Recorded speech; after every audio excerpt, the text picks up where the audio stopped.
Hi hello నమస్తే అండి. నేను మీ లక్ష్మీ చౌదరిని. Welcome to mystery Madhuramulu Telugu audio stories. Manasa Smarami part 154తో మీ ముందుకు వచ్చేసాను. కథలోకి వెళ్లే ముందు వీడియోకి లైక్స్ హైప్స్ ఇవ్వడం మర్చిపోకండి యార్. ఇక ఆలస్యం చేయకుండా కథలోకి వెళ్ళిపోదాం. డిన్నర్కి వెళ్ళిన భవి చెప్పిన మాటలు ఆలోచిస్తూనే డిన్నర్ ముగిస్తాడు. డిన్నర్ ముగించి అందరూ ఇంటికి చేరుకుంటారు. హాస్పిటల్లో ఉన్న ప్రభాకర్ తనకి ఇంజెక్షన్ చేయడానికి వచ్చిన కాంపౌండర్ని 2 రోజులు బాగా అబ్జర్వ్ చేస్తాడు. అతనికి కొద్దిగా డబ్బు పిచ్చుందని గ్రహించిన ప్రభాకర్ తన ప్లాన్ అమలు చేయడానికి అతన్ని వాడుకోవాలని నిర్ణయం తీసుకుంటాడు. రోజు రాత్రి 9ంటికి ఒక ఇంజెక్షన్ ఇవ్వాలి. ఆ రోజు కూడా అతను అలాగే ఇంజెక్షన్ ఇవ్వడానికి వస్తాడు. నేనొక పని చెప్తాను, చేస్తావా? నీకు చాలా డబ్బులిస్తాను అని సూటిగా అతన్ని ప్రభాకర్ అడుగుతాడు. డబ్బులు అనగానే ముందు ఆశపడతాడు. కానీ అతను ఒక ఖైదీ అని, ఏదైనా తేడా జరిగితే తాను దొరికిపోతానని భయంతో తటపటాయిస్తూ ఉంటాడు. చూడు, నేను ఖైదీనని నువ్వేం భయపడకు. నీ పేరెక్కడా బయటికి రాదు. నీకు ఆ భయం అవసరం లేదు అని అంటాడు ప్రభాకర్. ఏం చేయాలని అడుగుతాడు ఆ కాంపౌండర్. నాకు ముందొకసారి నీ ఫోన్ కావాలి. ఒకరికి నేను ఫోన్ చేసుకోవాలి అని అంటాడు ప్రభాకర్. పోలీసులు లోపలికి ఫోన్ కూడా తేనివ్వడం లేదు. ఇక ఫోన్ నేనెలా ఇవ్వగలను? ఏంటి, ఫోన్ కూడా తేనివ్వడం లేదా? అదేంటి అని అడుగుతాడు ప్రభాకర్. ఏమో, మరి మీ రూమ్లోకి వచ్చేటప్పుడు ఫోన్ పట్టుకు వెళ్ళకూడదని స్ట్రిక్ట్ ఆర్డర్ పెట్టేశారు. ఇదంతా అభిగడ్ తెలివయ్యి ఉంటుంది అని పళ్ళు కొరుకుతూ, నేను చెప్పినట్టు చేసి ఫోన్ తీసుకురాగలవా అని అడుగుతాడు ప్రభాకర్. ఏం చేయాలి? ఫోన్ గురించి మిమ్మల్ని ఎలా చెక్ చేస్తున్నారు? ఏదైనా మిషన్తో చెక్ చేస్తున్నారా లేక చేతులతోనా అని అడుగుతాడు. చేతులతోనే, పాకెట్స్లో వెతుకుతున్నారు. తర్వాత మేము లోపలికి తీసుకొచ్చే వాటిల్లో కూడా వెతుకుతున్నారు అని చెప్తాడు అతను. అయితే నువ్వు ఫోన్ నీ మోకాళ్ళ దగ్గర రబ్బర్ బ్యాండ్తో కానీ తాడుతో కానీ కట్టేసుకొని తీసుకురా అని చెబుతాడు ప్రభాకర్. కానీ వాళ్ళు చూస్తే దొరికిపోతాను కదా. పాకెట్స్ మాత్రమే కదా చెక్ చేస్తున్నారు. మోకాళ్ళల్లో పెట్టుకుంటావని వాళ్ళు ఊహించరు కదా. ఎందుకంటే అక్కడ పెట్టుకోవడానికి ఏ పాకెట్స్ లేవు కదా. నీకు డబ్బులు కావాలంటే నేను చెప్పినట్టు చేయి. ఎన్నాళ్ళు కాంపౌండర్ ఉద్యోగం చేస్తావు అని అంటాడు ప్రభాకర్. స్వతహాగా డబ్బాసున్న కాంపౌండర్ సరే అని చెప్పి వెళ్ళబోతుంటే, వీలైతే ఇప్పుడు తీసుకురాగలవా అని అడుగుతాడు ప్రభాకర్. ఇప్పుడంటే మళ్ళీ ఎందుకు వెళ్తున్నావని అడుగుతారేమో. ఏదోటి చెప్పి రావడానికి ప్రయత్నం చేయి అని అంటాడు ప్రభాకర్. ప్రయత్నం చేస్తాను, వీలైతే వస్తాను, లేదంటే రేపే అని అంటాడు కాంపౌండర్. రేపు నైట్ వరకు ఆగాలి. మళ్ళీ రేపు పగలు మనం మాట్లాడడం కరెక్ట్ కాదు. బయట వాళ్ళు ఇప్పుడైతే పడుకుంటారు కాబట్టి నేను ఎలా అయినా మేనేజ్ చేసుకోగలను అని అంటాడు ప్రభాకర్. సరే చూస్తాను అని బయటకు వచ్చేస్తాడు కాంపౌండర్. ఈరోజు ఎలా అయినా ధనుతో మాట్లాడాలి. ఇంకో 3 రోజుల్లో నేను మళ్ళీ వెళ్ళిపోవలసి వస్తుంది. ఇక మళ్ళీ బయటకు వచ్చే అవకాశం కూడా ఉండదు. అంత ప్లాన్ చేసి దెబ్బలు తిని బయటికి వచ్చింది తిరిగి మళ్ళీ జైలుకి పోవడానికా? రేపు రాత్రి కానీ ఎల్లుండి కానీ ఎలా అయినా ఇక్కడి నుంచి తప్పించుకోవాలి. అలా చేయాలంటే ఈరోజే ధనుతో మాట్లాడాలి అనుకొని కాంపౌండర్ కోసం ఎదురు చూస్తూ కూర్చుంటాడు.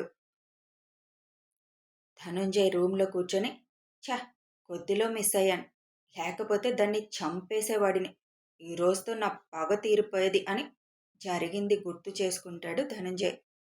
రోజు చిన్న హోటల్లో తెచ్చే ఫుడ్ తినలేక కొద్ది రోజులుగా నైట్ టైం మాత్రం తనకిష్టమైన ఫుడ్ తినడానికి గెటప్ మార్చుకుని వెళ్ళడం మొదలుపెట్టాడు ధనుంజయ్. ఈరోజు కూడా ఫుడ్ తిని బయటకు వస్తుండగా ఎదురుగా అవని వాళ్ళు రావడం చూస్తాడు. చుట్టూ చూసేసరికి కారు పార్క్ చేయడానికి వెళ్ళిన అభి ఎక్కడ అతనికి కనిపించడు. దాంతో వెంటనే కోపంగా ఇదేం మంచి అవకాశం అన్నట్లుగా వాళ్ళ ముగ్గురు ఎదురుగా వస్తాడు ధనుంజయ్. డబ్బులు అడిగినట్లుగా నటించి అవనిని ఎలా అయినా తన బట్టల్లో దాచుకున్న కత్తి తీసి పొడవాలని ప్లాన్ చేస్తాడు. కానీ డైరెక్ట్గా కత్తి తీస్తే అక్కడ దొరికిపోయే అవకాశాలు ఎక్కువగా ఉండడంతో ముందు డబ్బు అడిగినట్లుగా నటించి వాళ్ళని డైవర్ట్ చేసి ఎలా అయినా కత్తి బయటకు తీయాలి అని అనుకున్నాడు. కానీ భవి తననే చూస్తూ ఉండడం చూసి చేతులు తను వేసుకున్న కోటు లోపలికి పెట్టడానికి సంకోచించాడు. ఆ కోటు పై బటన్స్ పెట్టుకోవడం మర్చిపోవడంతో ఆ టాటూలు ధనంజయ్ వంగి ఉండడంతో భవి కంట్లో పడతాయి. భవి తనని అలాగే చూస్తూ ఉండడం చూసి, ఈ పిల్లేంటి ఇలా చూస్తుంది, కొంపదీసి నా మీద డౌట్ వచ్చిందా అని అనుకుంటూ ఎలా అయినా తన పని పూర్తి చేయాలనుకొని అవని మీద పడ్డట్టు యాక్ట్ చేసి ఫాస్ట్గా కత్తి తీయాలి అని అనుకుంటాడు. కానీ రెండు విధాలుగా ధనుంజయ్కి కుదరదు. తను పడిపోతున్నప్పుడు అవనిని పక్కకు లాగేస్తుంది భవి. తను తీయాలనుకున్న కత్తి కూడా ఇరుక్కుపోయి బయటికి రాదు. భవి అవనిని పక్కకు లాగడంతో కోపంగా కళ్ళెత్తిన ధనంజయ్కి దూరంగా అభి కనిపించేసరికి అక్కడి నుంచి ఫాస్ట్గా వెళ్ళిపోతాడు.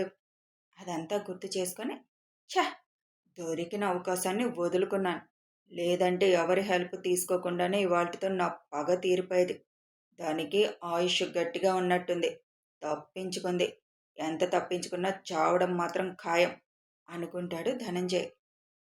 ఇంటికి వచ్చిన దగ్గర నుంచి కూడా అవని డల్గా పడుకోవడం చూసి అవనిని తన గుండెల మీదకి లాక్కొని, ఇంకా బావి నేను సరదాగా అనుకున్న మాటల గురించి ఆలోచిస్తున్నావా అని నుదురు మీద ముద్దు పెడుతూ అడుగుతాడు. "ఉహుం, వాటి గురించి ఏమీ ఆలోచించడం లేదు." "మరి ఇంకెందుకు అంత డల్గా ఉన్నావు?" భవి ఆ టాటూల గురించి చెప్పగానే, "మీరెందుకు అంత కంగారుగా బయటికి వెళ్ళారు? నిజం చెప్పండి బావా. గత కొన్ని రోజులుగా మిమ్మల్ని చూస్తున్నాను. దేని గురించో టెన్షన్ పడుతున్నట్లుగా కనిపిస్తున్నారు. రవి గారితో ఫోన్ ఎక్కువగా మాట్లాడుతున్నారు. ఎవరో మనల్ని ఇంకా అటాక్ చేయాలని ప్రయత్నం చేస్తున్నారు కదా? వాళ్ళ కోసమే మీరు ఎతుకుతున్నారా?" అని అడుగుతుంది అవని. ఇక అవనికి చెప్పడమే మంచిదనుకొని, ప్రభాకర్ ఫ్రెండ్ ధనుంజయ్ అని ఉన్నాడు. ప్రభాకర్ బయట ఉంటే వెనక ఉండి వ్యాపారాలు నడిపించిందంతా ధనుంజయనే. ఇప్పుడు ఆ వ్యాపారాలన్నీ నా వల్ల పోయాయి కదా, దానికోసం రివెంజ్ తీర్చుకోవాలని తిరుగుతున్నాడు. అతనెక్కడున్నాడు అన్నది ఇంకా ఆచూకీ దొరకలేదు. అందుకే మన జాగ్రత్తలో మనం ఉండాలని నేను కొద్దిగా జాగ్రత్తగా ఉంటున్నాను. దాని గురించి నువ్వు ఎక్కువ ఆలోచించే అవసరం లేదు. నేను చూసుకుంటాను. ఎవరన్నా కొత్త వ్యక్తులు నీకు దరిదాపుల్లో కనిపిస్తే కొద్దిగా జాగ్రత్తగా ఉండు. అదొక్కటి మాత్రమే నువ్వు చేయి అని అంటాడు అభి. వాళ్ళ టార్గెట్ నేనే కదా బావా అని అవనిని గట్టిగా హత్తుకొని, వాళ్ళెంత టార్గెట్ చేసినా నీ వరకు వాళ్ళు రాలేరు, భయపడుకో అని అంటాడు అభి. నాకేం భయం లేదు బావా, మీరున్నారు కదా. కానీ తప్పులు వాళ్ళు చేసి మన మీద ఎందుకు బావా ఇలా పగ తీర్చుకోవాలని అనుకుంటారు? అదంతే, స్వార్థం. మనిషిలో ఉండే స్వార్థం తన తప్పులు చూపించదు. ఎదుటి వాళ్ళ వల్లే మేం నాశనం అయ్యామని అనుకునేలా చేస్తుంది. అందుకే కదా ఎక్కడికి వెళ్ళినా నాతో మీరే ఉంటున్నారు. నన్ను ఒంటరిగా వెళ్ళనివ్వటం లేదు. నన్ను చంపడం వల్ల వాళ్ళకొచ్చే లాభం మిమ్మల్ని బాధ పెట్టడం, అంతేనా? ఇంకెక్కువ ఆలోచించకవని. ఆ టాపిక్ ఇంకొదిలే. నిన్ను ఖాళీగా ఉంచితే ఇదిగో ఇలాగే ఆలోచిస్తూ బుర్ర పాడు చేసుకుంటూ ఉంటావు. అయినా రేపు వినయ్ పెళ్ళికి స్టార్ట్ అవుతున్నాం మనం. పెళ్ళయి వచ్చే వరకు చాలా గ్యాప్ వచ్చేస్తుంది మన మధ్య. అది మొత్తం ఇవాళ ఫుల్ఫిల్ చేసుకుందాం అని అవని పెదాలు అందుకుంటాడు అభి. పెదాల మధ్య సయ్యాటతో మొదలుపెట్టిన సరసం హద్దులు దాటేసి ఇద్దరూ మరో కొత్త లోకంలోకి వెళ్ళడానికి సన్నద్ధమవుతారు. ఇరువురు మధ్య అడ్డుగా ఉన్న వాటన్నిటినీ తొలగించుకొని వాళ్ళదైన లోకంలో సరస సరాగాలలో విహరిస్తారు. కాంపౌండర్ ప్రభాకర్ చెప్పినట్టుగానే ఫోన్ని సెట్ చేసుకొని మళ్ళీ ప్రభాకర్ రూమ్ దగ్గరికి వస్తాడు. ఇందాకే కదా వెళ్ళావు, ఈ టైంలో ఇంక వెళ్ళవు కదా, ఇప్పుడెందుకు వెళ్తున్నావు అని బయట కాపలా ఉన్న పోలీసులు అడుగుతారు. ఇందాక ఒక ఇంజెక్షన్ అయిపోవడంతో ఒకటే తీసుకువెళ్ళాను సార్. ఇప్పుడే వచ్చింది స్టాకు. అందుకే ఇప్పుడు వెళ్ళి ఒకటి చేసి వచ్చేస్తాను అని కొంచెం టెన్షన్గానే కాంపౌండర్ చెబుతాడు. సరే అని మొత్తం చెక్ చేస్తుంటే ఎక్కడ దొరికిపోతానని టెన్షన్ స్టార్ట్ అవుతుంది. ఎప్పట్లాగే పాకెట్స్ చెక్ చేసి వెళ్ళమని లోపలికి పంపిస్తారు. అతని కోసమే ఎదురు చూస్తున్న ప్రభాకర్ లేచి నెమ్మదిగా కూర్చుంటాడు. లోపలికి వెళ్ళగానే చిన్నగా డోర్ లాక్ చేసి ప్రభాకర్ దగ్గరికి వెళ్ళి తన కాలికి రబ్బర్ బ్యాండ్తో పెట్టిన ఫోన్ని తీసి ఇస్తాడు. మీరు ఇక్కడి నుంచి మాట్లాడితే బయటికి వినిపించే అవకాశం ఉంది. నెమ్మదిగా వాష్రూమ్లోకి వెళ్ళి మాట్లాడండి. అది కూడా చాలా తొందరగా మాట్లాడి రండి. మళ్ళీ వాళ్ళకి ఇంతసేపు నేను లోపలున్నానంటే అనుమానం వస్తుంది అంటాడు కాంపౌండర్. సరే అని కిందకి దిగి నెమ్మదిగా వాష్రూమ్లోకి వెళ్తాడు ప్రభాకర్. వెళ్ళగానే ధనుంజయ్ నెంబర్కి ఫోన్ చేస్తాడు. కూర్చొని ఆలోచిస్తున్న ధనుంజయ్ ఫోన్ మోగ్గానే ఆ నెంబర్ ఒక ప్రభాకర్కి మాత్రమే తెలుసు కాబట్టి వెంటనే ప్రభాకర్ అనే డౌట్ వచ్చి ఫోన్ లిఫ్ట్ చేస్తాడు. ఫోన్ లిఫ్ట్ చేయగానే ప్రభాకర్ తను ఎక్కడున్నది ఎలా వచ్చింది మొత్తం చెప్పి రేపు ఎలా అయినా నన్ను ఇక్కడి నుంచి తప్పించే ఏర్పాట్లు చేయి అని అడుగుతాడు. నేను నీ దగ్గరికి రావడం కుదరదు. ఆ అభిరామ్ ఫుల్ సెక్యూరిటీ పెట్టేశాడు. అనుమానం వస్తే ఇద్దరం దొరికిపోతాం. నువ్వే ఏదో ఒక ప్లాన్ వేసుకొని బయటపడు అని చెబుతాడు ధనుంజయ్.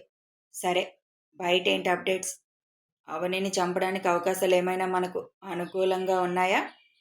ప్రస్తుతానికైతే ఆ అమ్మాయిని ఆ అభిరామ్ దగ్గరుండి ఎక్కడికైనా తీసుకెళ్ళడం తీసుకురావడం, ఇంటి నుంచి ఒక్కతి బయటకు కూడా రావడం లేదు.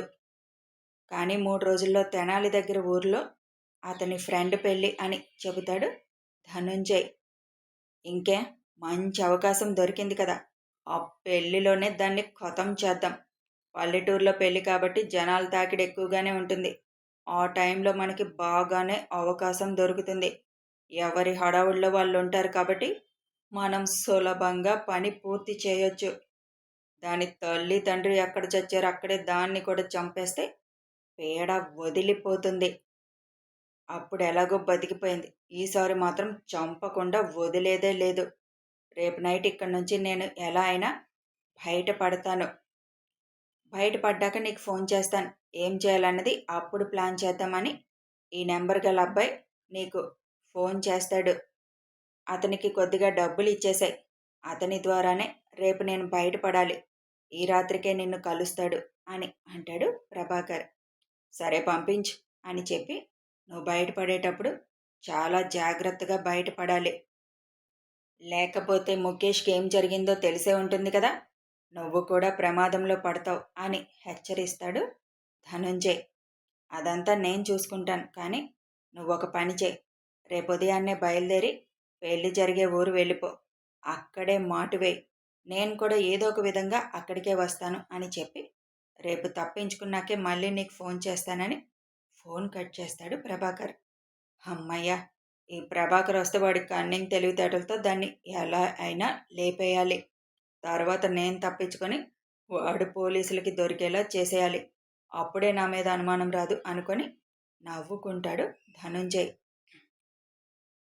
అవని వాళ్ళ ఇంట్లోనే వినయ్ని పెళ్లి కొడుకుని చేయడం అన్ని కార్యక్రమాలు చేయాలనుకొని నిర్ణయించుకోవడంతో 2 రోజుల ముందుగానే అందరూ అవని వాళ్ళ ఊరు స్టార్ట్ అవుతారు. ప్రభాకర్ చెప్పినట్లుగా ధనుంజయ్ ఉదయాన్నే ఆ ఊరు బయలుదేరుతాడు. ఎవరికి అనుమానం రాకూడదని తను వేసుకునే ముసలి గెటప్లోనే బస్సులో పైన మొదలుపెట్టాడు. ఆ రాత్రికి ఎలాగైనా తప్పించుకోవాలని ప్రభాకర్ ప్లాన్లు వేయడం మొదలుపెట్టాడు. ఏం జరగబోతుందో నెక్స్ట్ అప్డేట్లో చూద్దాం. మరి ప్రభాకర్ తప్పించుకొని వస్తాడా? ఆవిడికి నిజంగానే ప్రమాదం ఉందా? ఎంత జాగ్రత్తగా ఉన్నా కూడా అవని ప్రమాదంలో పడిపోతుందా? తెలియాలి అంటే ఫాలో అయిపోండి. వీడియో నచ్చితే లైక్ చేయండి, షేర్ చేయండి, కామెంట్స్ రూపంలో మీ అభిప్రాయం తెలియజేయండి. సబ్స్క్రైబ్ చేసుకొని ఛానల్ సపోర్ట్ చేయండి. Thanks for watching and listening.